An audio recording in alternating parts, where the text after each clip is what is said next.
Hi everyone, it's Liam here from Racing the Races. So let's have a look at day two's racing at Royal Ascot. There's a few horses that I'm quite interested in here, and we'll start off with the Queen Mary. Who's my selection in this race? It's going to be Beautiful Diamond.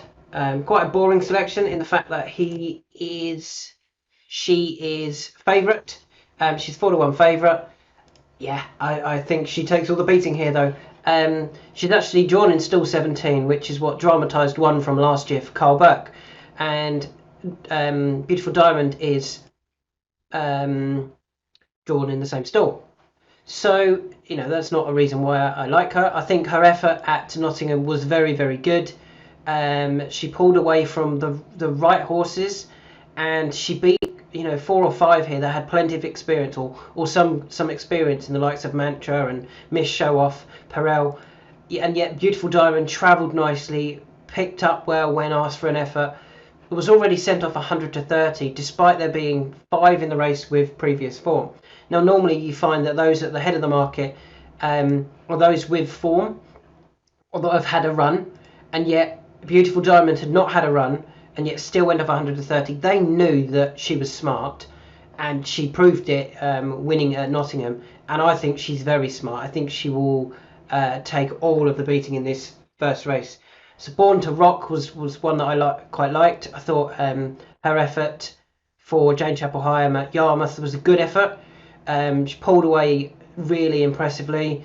Obviously, a good jockey booking in William Buick. I just felt Carl has got his juveniles, has got his 2-year-olds running really, really well. And she looks a bit above average, I think. And yeah, I can see why she's the 4-1 favourite. If she improves on her debut effort, I think she could win this quite nicely.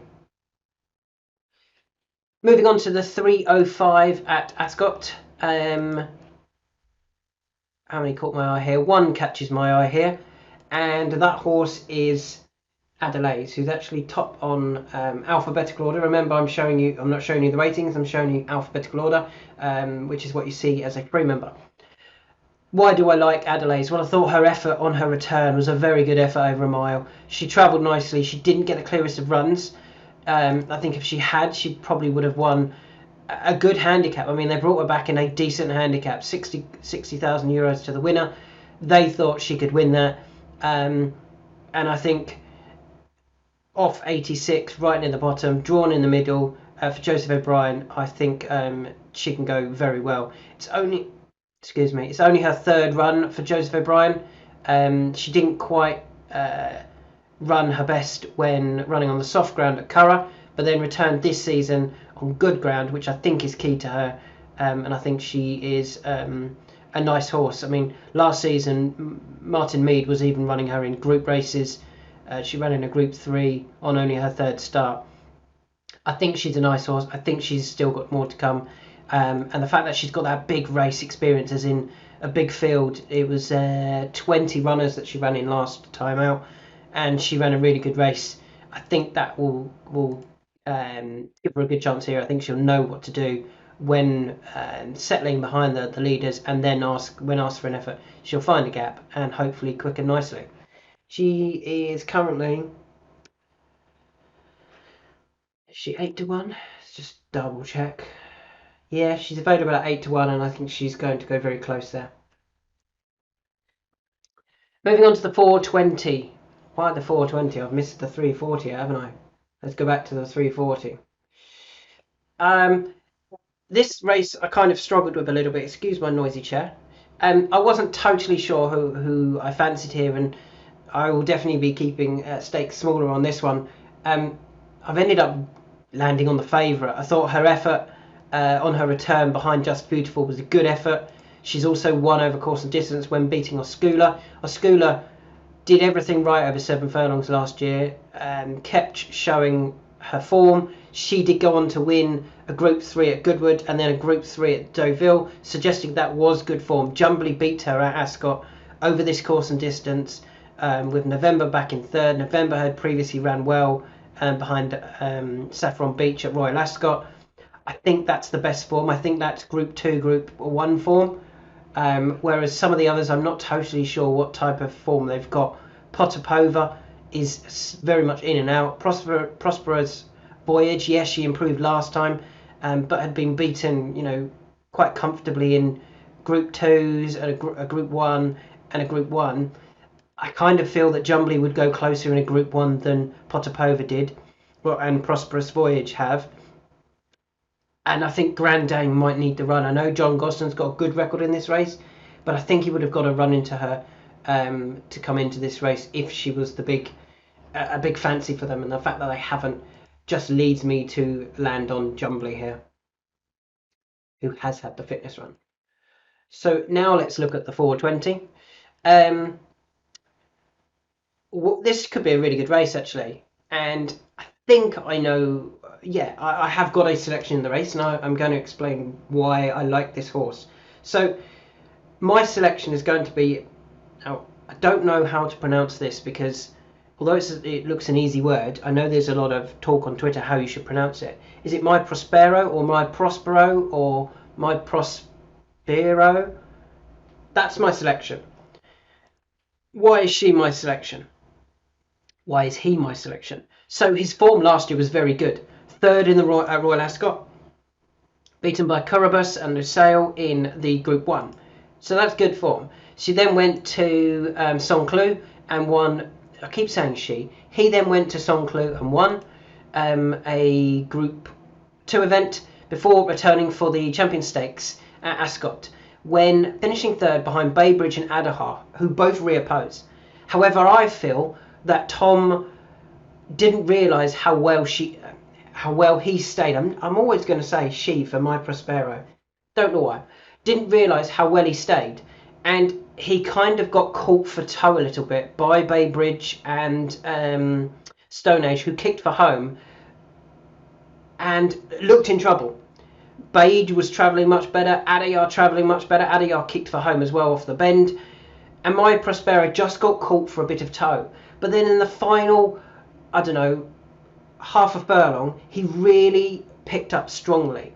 And he was only a 3-year-old. I think he's improved again. I thought his effort when fourth at Newbury in the Lockinge, that was fine.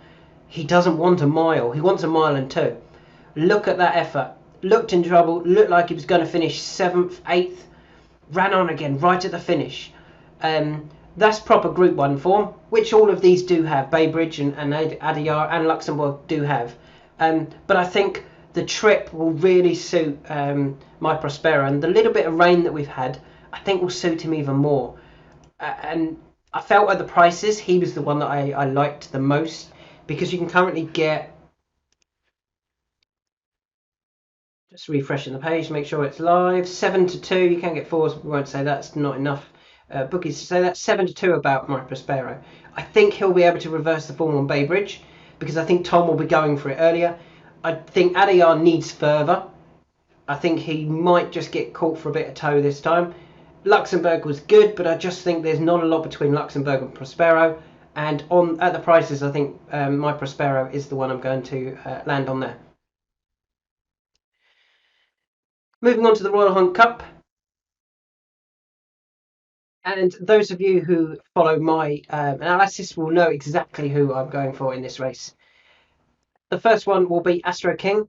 I highlighted him after he ran a perfectly good trial race for this race, with this race in mind, on his return for the Kublers. Finished 4th at York, didn't get the clearest of runs at all, and obviously he's got some really good form here. 2nd off 98, 4th of 102, runs here off 99. He's going to go close, isn't he? Just checking, he is off 99 still. He is off 99. Richard King's booked to ride. I fully expect him to run a really big race, and he is currently 9-1. The second one is also being well supported, and that is Intelligent. So Intelligent is actually running off a pound lower mark than when finishing 3rd, I'm going to say, 2nd in this race last year under James Doyle. James Doyle booked to ride again. For me, the big thing about him here is go and watch his run last time out. it really looked to me like Holly was doing everything she possibly could to get the horse beat, to get him. He ran into all sorts of trouble, um, had all sorts of issues down the near side, eventually got out and finished really strongly. I honestly think with a clear run he would have won that quite nicely. And with that in mind, he's got that fitness run under his belt. He's dropped down to a decent mark, a pound lower than last year. I think he goes really, really close. The draw, with Intelligent being drawn right down this near side, I think will really suit. I think he can get covered up, sit on that rail and hope that they drift into the middle right at the finish and he can get that clear run down that near side. James has just got to be really patient and sit and wait. Um, if you'd asked me 3 weeks ago or before that race from Intelligent who was my number one in this race, I would have gone Astro King. But do you know what? I really like Intelligent. I thought that effort when sixth last time was really, really eye-catching and really, really, it looked interesting, shall we say. So they are my two. They're both going to get supported. I think one of them will go off favourite and one will go off second favourite. Moving on to the 5:35. This is a boring one, in the fact that I think we've got a bit of a special horse in this race, running against horses that are pretty average. And that horse is Steven Seagull. No, I'm just joking with you. Steven Seagull is running in this race, rated 46. What on earth are they doing? I mean, that's just dangerous for the horse to be running against those horses so highly rated. You try and go with them, you're going to end up causing an injury to your horse. It's not Steven Seagull, the horse I like. It is Gregory. I mean, his effort last time out, very good at Goodwood. Beat Klondike, going away nicely. Should stay the extra trip. Has proven, I think, that he's well above the opposition that he's taking on here. I mean, Klondike came into the race last time out with a win under his belt. He beat him comfortably. I think Gregory is one of these in the group races that they win quite comfortably. Yeah, I'm sure there was one of these a few years ago. Elderov last year won this. Who was the other one that I'm sure has won this race before? Just scrolling back, not Kew Gardens sort of style maybe. Obviously, Kew Gardens went on to run and win a Gold Cup, as did Stradivarius. I kind of think that's where we're looking at with Gregory. He's going to end up in that Gold Cup probably next year, and I think he'll be way too good for these here. But he is priced accordingly. 7-4. Totally understand why. I think he takes. I think he wins here. Final one is the Windsor Castle, and there is just the one that I like in this. Well, there's not actually. There's three. They're all at the head of the market. I think they're the three to be looking at. I've settled on one. The three at the head of the market are Barnwell Boy, Johannes Brahms, and Maximum Impact. Now, if you'd listened to my video yesterday, you'll know that I'm quite keen on River Tiber running today, and some of that came off the back of beating Tourist. Well, Johannes Brahms beat Tourist as well.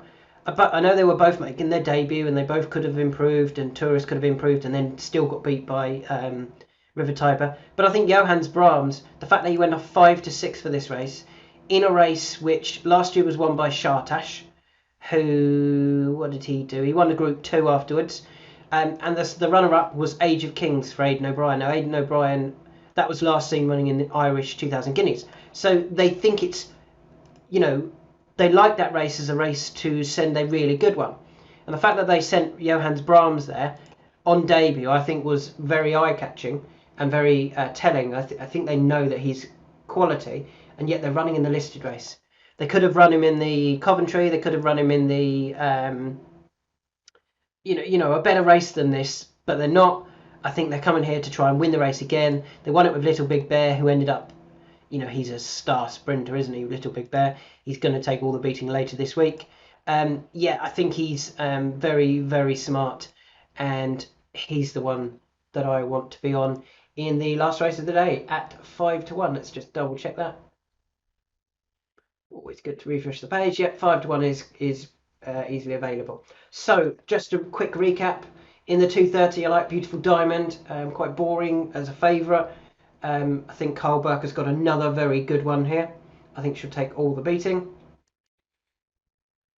At Delays, I think he's got that experience in the big handicaps, so can certainly run a big race.